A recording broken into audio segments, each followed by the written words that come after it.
జాడ కోసం వెతుకుతున్నావే తల్లి. ఆ జాడ తెలిపేవాడే ఇప్పుడు నీకు వరుడుగా వస్తున్నాడే తల్లి.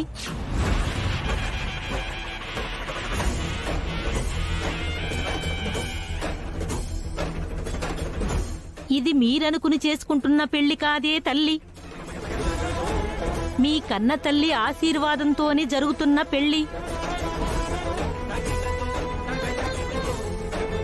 అక్క, మన మీద సూర్యకాంతం కల్లోకొచ్చిందని దీన్ని పెళ్లి కొప్పిస్తే నిజంగా దాని ఆశీర్వాదంతో పెళ్లి జరుగుతుందంటుందేంటి?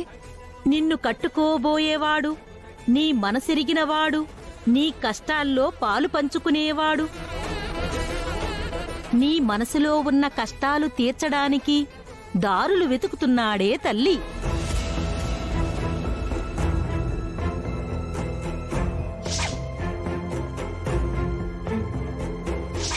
నీ మనసులో ఉన్న కోరికలు నెరవేరుతాయే తల్లి. నీ జీవితం బాగుంటుంది తల్లి. నిన్ను ఇబ్బంది పెట్టిన వాళ్ళని, నిన్ను ఇంకా ఇబ్బంది పెట్టాలని చూసిన వాళ్లకి చెడు రోజులు మొదలవుతాయే తల్లి.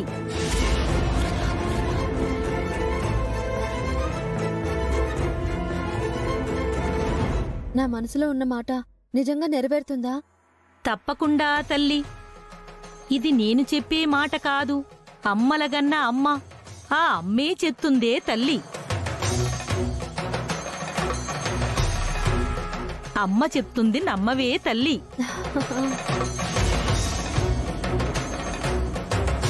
క్రాంతి, నా చెల్లెలెవరో తెలియాలని త్వరగా తనని కలుసుకోవాలనుకున్నాను. నా కోరిక నెరవేరుతుందని చెప్తుంది.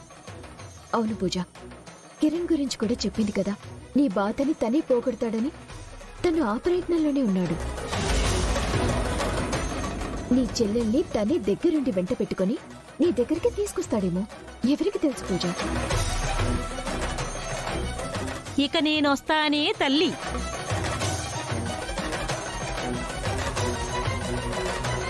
నువ్వు అనుకున్నవన్నీ జరుగుతాయే తల్లి. సోది చెబుతానమ్మ, సోది చెబుతాను.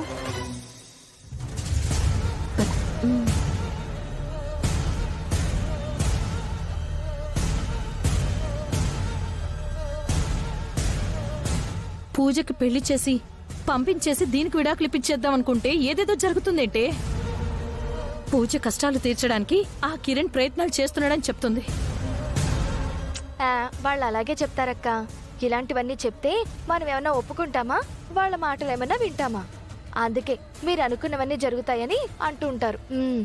అంతే అయ్యుంటుందక్క. అంతేనంటారా? పద. సరే పదండి.